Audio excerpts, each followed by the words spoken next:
Republican Jim Lamon, he's looking to unseat Mark Kelly in the Senate in Arizona. And in order to convince voters, he wants to make sure that they know he's on their side. So naturally, he had an ad that centered around the Wild Wild West and a couple of bad guys. Let's watch that.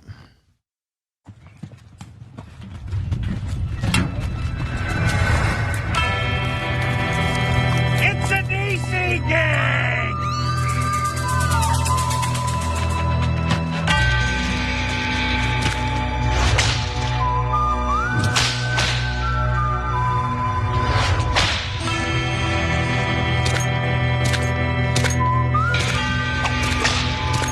Well, if it isn't Big Jim Lynn.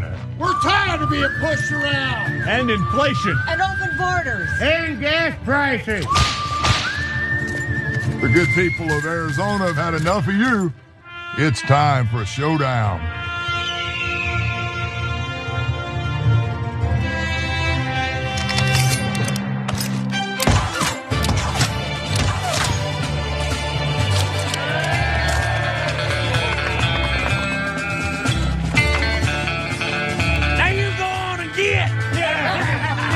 I'm Jim Lamon. That's Jim Lamon, and those three, of course, actors in that were supposed to be Joe Biden, Nancy Pelosi, and the aforementioned Mark Kelly. Yes, that's the same Mark Kelly who you guys maybe all know is married to Gabby Giffords, former congresswoman that was nearly killed at a political event, actually a community event that she was at, when someone started shooting.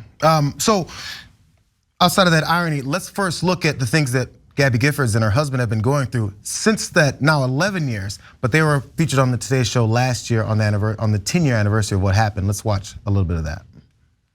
And in fact, it was 10 years ago today that a gunman rampaged that congressional event in Tucson. 6 people were killed, 13 wounded, including Gabby. It's been a long road to recovery, one that is still going. As we approach the 10 years, I do think back to that day often.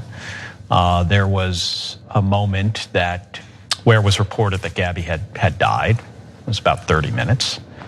But Gabby's pretty tough.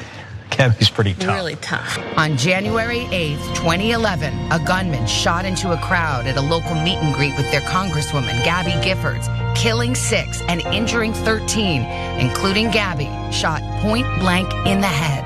About 2 fingers. It was a grueling recovery process, hospitalized for months, having to relearn not just how to walk, but how to talk.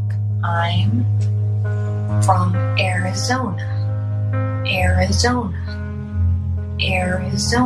skipping away. Tucson, Arizona.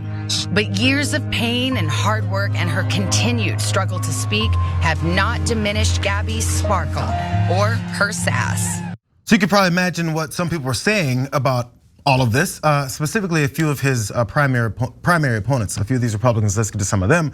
Blake Masters and Michael McGuire, 2 of his opponents, rivals in the race, they led this chorus of criticism where they said absurd and desperate. That's what Masters told the Arizona Republic, and also that it fits his campaign.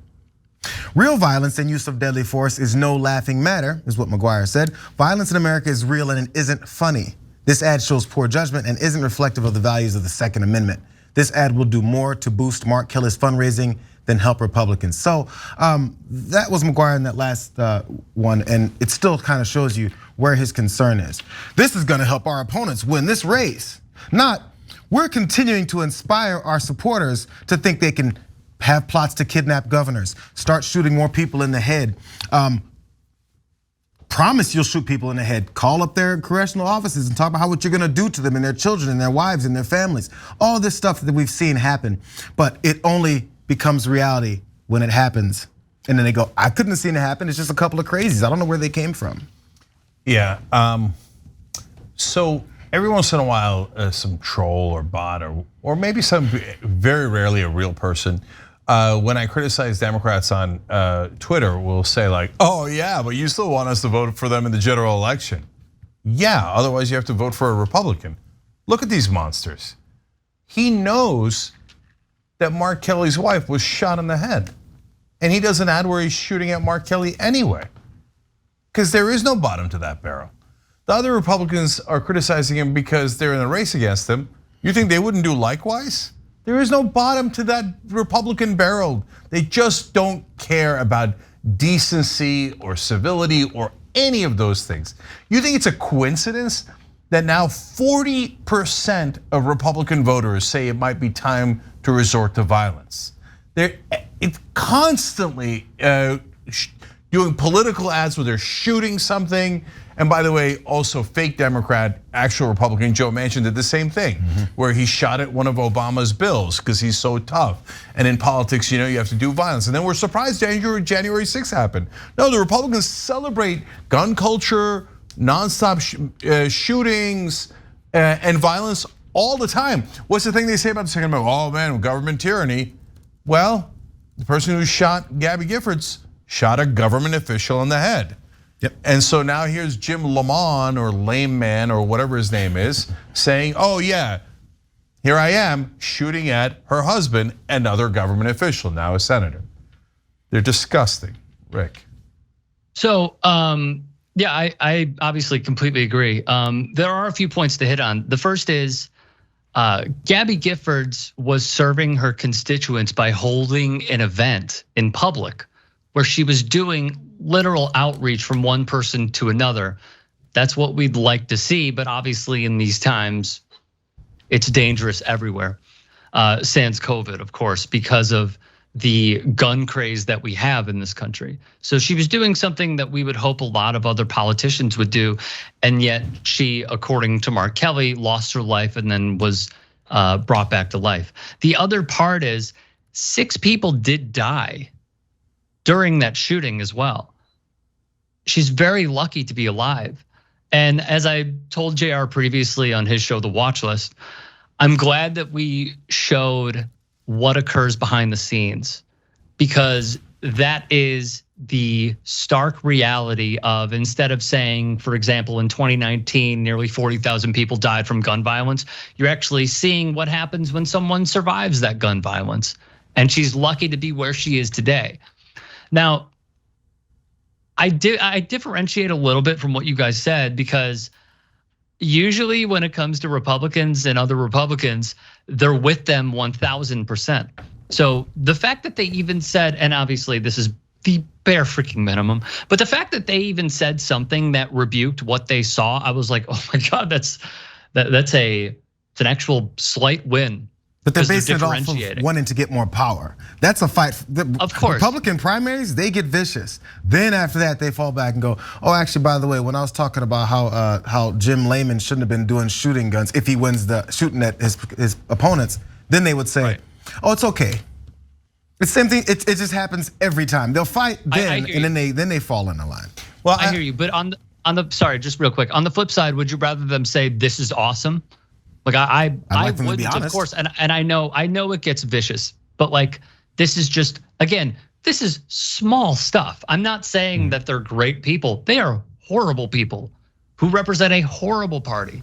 But the fact that they said this is bad, actually kind of surprising, considering that I'm sure a lot of their money, haven't looked, but on Open Secrets, I guarantee they are getting NRA money. So it is a little surprising to me that they would say, oh, maybe this wasn't the best thing. One other quick thing. Has anyone ever referred to Mark Kelly as Swifty? Because I don't think I've ever heard that before, ever. I've heard him described as astronaut or professional. Swifty, not once in my life. It was Shifty, right? But I've never heard Shifty either. Shifty, Swifty. It's so made up. We don't know which one it is. Okay, right? Like he's. What about Spacey? Yeah. Well, then Shifty. There you go. Shifty. Yeah. Got it. Doesn't matter. It's dumb. Whatever. Yeah, he's trying to be like Trump, and he's coming up with these nicknames for them. By the way, I mean the only there's actually 2 light notes in that. Number one, the Democrats have never looked tougher in their lives. That was actually a kind of an accidentally flattering ad. Like normally they see Republicans, they run from the fight instantly. They would never show up into the middle of town. And then the guy on the horse and buggy saying gas prices are going up was funny. Okay, let's be honest. Okay, but last serious thing. I remember when Mark Kelly in that interview said for half an hour he thought she was dead. So did I. I remember when she was first shot and the news reports was that she had died. And I remember talking to Michael Schur on the phone about, oh my God, she died, right? And then we found out that she had survived. And I got no love for politicians, but I actually remember crying that day. It's because it's an indication of where you didn't think it would go. I think maybe that's not what you were thinking. No, just as a person, as a human being, right? That like, she got shot in the head, and thank God she survived when we thought she was dead. And then you think about, is she going to be okay because it hit her brain? I hope any decent person would have that reaction, but not Jim Lamon. He saw that and he thought, oh good, I'll take advantage of that. If I threaten to shoot her husband in an ad, everybody will talk about it. Congratulations, mission accomplished. Talking about it. And you know what though, guys? This is the last thing. The base of the problem is the Republican voters. That's what you won't hear at any other media because they're afraid of their ratings and the advertisers and all that stuff. If this guy wins the primary, then you know what's gonna happen? All the other Republican politicians are gonna do ads where they're shooting at Democrats. It worked, whatever works, works. Whatever works. And my last thought is, I'm just waiting for Steve Scalise to come out and talk about how this political violence should be squashed because it happened to him. And we heard about it, as we should have, about how he went through all those surgeries and all that pain and all that recovery, and how this should never even be brought up, even in this joking manner that he thinks is joking. I haven't heard from Steve Scalise yet. Maybe I just missed it. Yeah. Since we're all getting a last point, here's my last point. This is a Super Bowl ad. You are going to see this ad on Super Bowl Sunday. They'll see it locally first, and then later on that night. I question the insertion of sports and politics because they were the ones ranting about it for years now. Yeah, Ricky covers the intersection of sports and politics and a progressive perspective on TYT Sports. You should check that out. And these guys are the ones, to his point, that said shut up and dribble to LeBron, and they can't wait to take advantage of sports when it comes time for them to cash in even the most horrific ways. Thanks for watching the Young Turks. Really appreciate it. Another way to show support is through YouTube memberships. You'll get to interact with us more. There's live chat emojis, badges. You've got emojis of me, Anna, John, JR. So those are super fun. But you also get playback of our exclusive member-only shows and specials right after they air. So all of that, all you gotta do is click that join button right underneath the video. Thank you.